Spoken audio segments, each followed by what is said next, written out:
Telugu digital media network లో political కేటగిరీలో number 1 కేవలం 72 గంటల్లో 1,50,00,000 వ్యూస్ పైగా popular TV network. Good evening, everybody. On behalf of the Open Mind Society, I welcome all the invitees.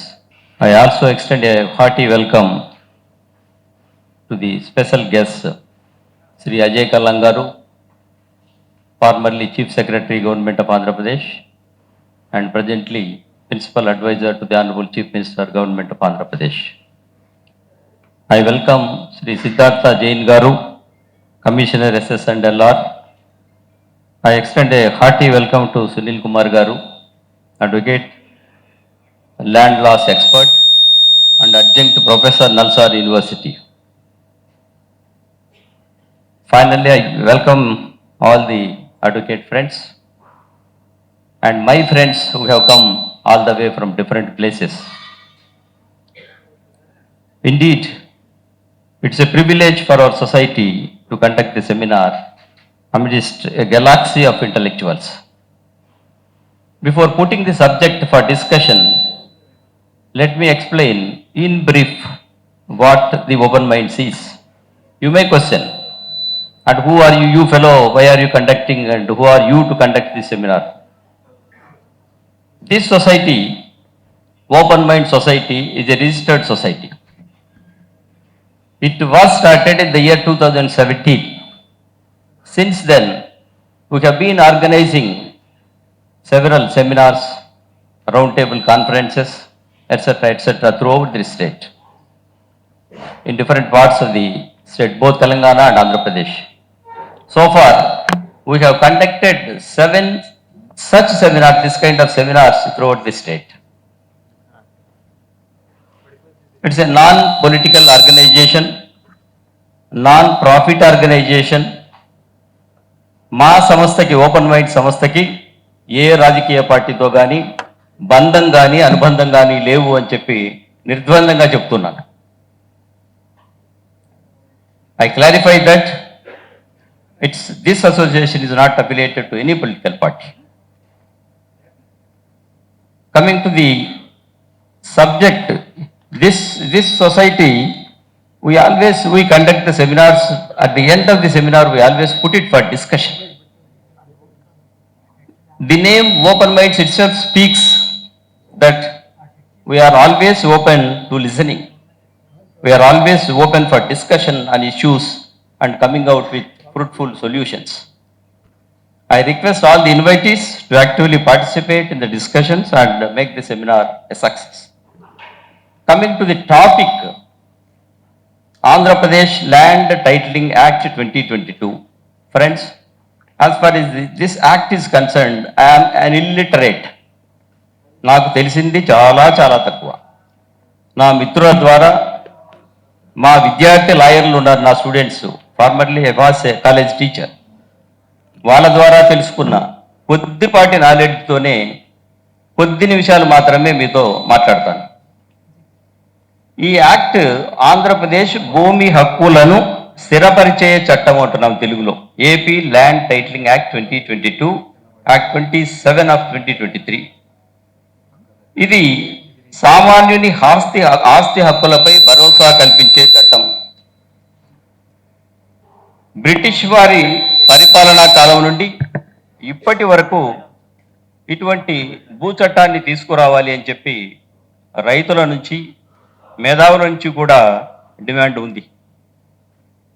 భూ వివాదాలకు check పెట్టాలని, నిజమైన భూమి యజమానులకు తమ ఆస్తిపై పూర్తి హక్కును కల్పించాలని, దశాబ్దాలుగా అపరిష్కృతంగా ఉన్న లక్షలాది భూ వివాదాలకు పరిష్కారాలను కనుగొనాలని అన్ని ప్రభుత్వాలు కూడా గతంలో ప్రయత్నం చేశాయి, చాలా ప్రభుత్వాలు, కేంద్ర రాష్ట్ర ప్రభుత్వాలు. కానీ ఇది విజయవంతం కాలేదు. ప్రధానమైన కారణం నా దృష్టిలో అస్తవ్యస్తంగా ఉన్న భూమి రికార్డులు, కొంతమంది అధికారుల అలసత్వం, సారీ టు సే దిస్, కొంతమంది స్వార్థ రాజకీయ నాయకులు అడ్డుకోవటం వల్ల గతంలో ఏ ప్రభుత్వం కూడా ఇటువంటి చట్టాన్ని తీసుకురాలేకపోయింది విజయవంతంగా. కానీ వైఎస్ జగన్మోహన్ రెడ్డి గారి నేతృత్వంలోని ఈ ప్రభుత్వం అన్ని అడ్డంకులను అధిగమించి సాహసోపేతమైన నిర్ణయాన్ని తీసుకొని ఈ భూ హక్కుల చట్టాన్ని అమల్లోకి తీసుకొచ్చింది. ఇంతటి క్లిష్టతరమైన చట్టాన్ని దేశంలో మొట్టమొదటిగా అమల్లోకి తీసుకొచ్చిన ఘనత ఆంధ్రప్రదేశ్ది ఈ ముఖ్యమంత్రి జగన్మోహన్ రెడ్డి గారికి. ఈ సందర్భంగా ఈ ప్రభుత్వాన్ని మా ఓపెన్ మైండ్స్ తరఫున మనసారా అభినందిస్తున్నాను.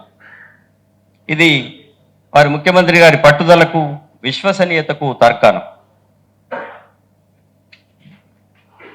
భూ యజమానుల హక్కులను పరిరక్షించే ఉద్దేశంతో ఈ చట్టము కేంద్ర ప్రభుత్వ ఆదేశాలకు అనుగుణంగానే ఏర్పడిందని చెప్పి మిత్రులు చెప్తూ ఉన్నారు. భూ యజమానుల హక్కులను పరిరక్షించే ఉద్దేశంతో నీతి ఆయోగ్ 2019లో కొన్ని సూచనలు గైడ్ లైన్స్ ఇవ్వటం జరిగింది. దానికి అనుగుణంగా ఈ ప్రభుత్వం అసెంబ్లీలో బిల్లును ప్రవేశపెట్టి కేంద్ర ప్రభుత్వానికి పంపటం, అది తిరిగి అనేక అవాంతరాలను ఎదుర్కొని చివరిగా 31 అక్టోబర్ 2023 ఒక చట్టంగా రూపొందించి ప్రజల ముందుకు రావటం జరిగింది. ఇటువంటి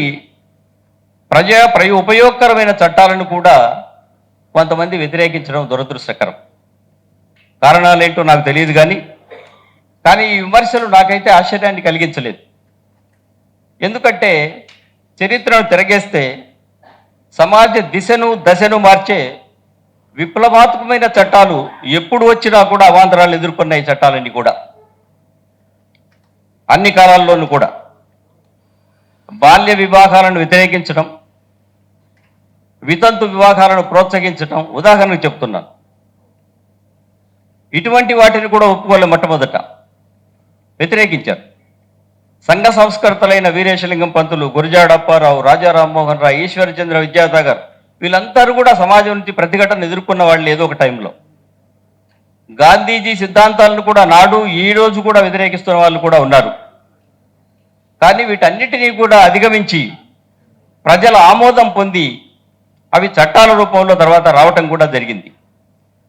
కాబట్టి అలాగే ఈ చట్టం కూడా ప్రజా ఆమోదంతో, ప్రజా ప్రయోజకరమైన చట్టం కాబట్టి ప్రజా ఆమోదంతో తప్పక ఇది ప్రజల మన్నలను పొందుతుంది అని చెప్పి నేను భావిస్తున్నాను. అంతేకాకుండా పెద్ద చట్టాల గురించి మాట్లాడుతున్నాం.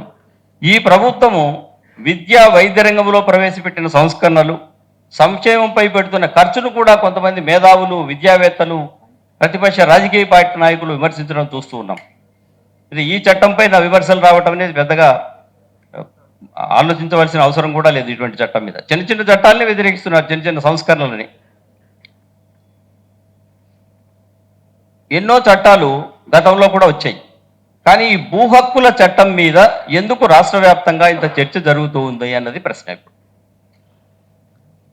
దీనికి ప్రధానమైన కారణం భూమికి ఉన్న విలువ మానవుడి జీవితంలో, సమాజంలో. పల్లెటూళ్ళలో చూస్తుంటాం, గ్రామీణ ప్రాంతాల్లో రైతులు 1 ఎకరా భూమి ఉన్నా కూడా తల పైకెత్తుకొని బతుకుతాడు రైతు. భారతదేశంలో భూమితో అంతగా ముడిపడి ఉంది మన జీవితం. చరిత్రను తిరిగేసినా ఇప్పుడు కూడా 2 ఎకరాల భూమి ఉన్నా కూడా I'm owner of the land అని తల పైకెత్తుకొని చెప్తాడు రైతు. అటువంటిది స్వాతంత్రం వచ్చే నాటికి జనాభా 33 కోట్లు, ఇవాళ 142 కోట్లకు పెరిగింది. అదే నిష్పత్తిలో భూ విస్తీర్ణం పెరగలేదు. కాబట్టి భూమిపై ఒత్తిడి పెరిగింది, భూమికి విలువ పెరిగింది, రేటు పెరిగింది.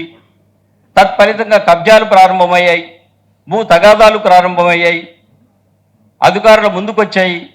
అధికారులు పరిష్కరించలేనివి సివిల్ తగాదాలకు వెళ్ళాయి కోర్టు ముందుకు.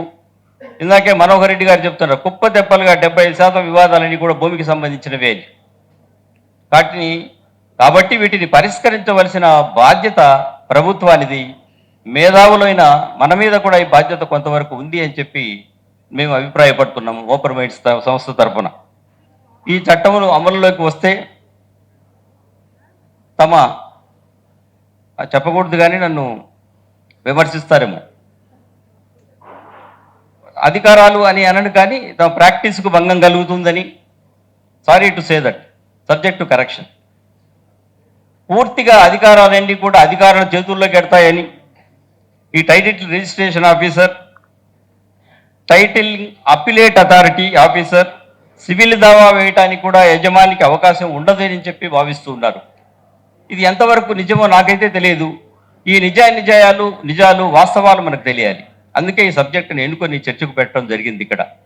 లోతుగా చర్చించినప్పుడే వాటిలో లోటుపాట్లు అనేటివి మనకు బయటకు వస్తాయి.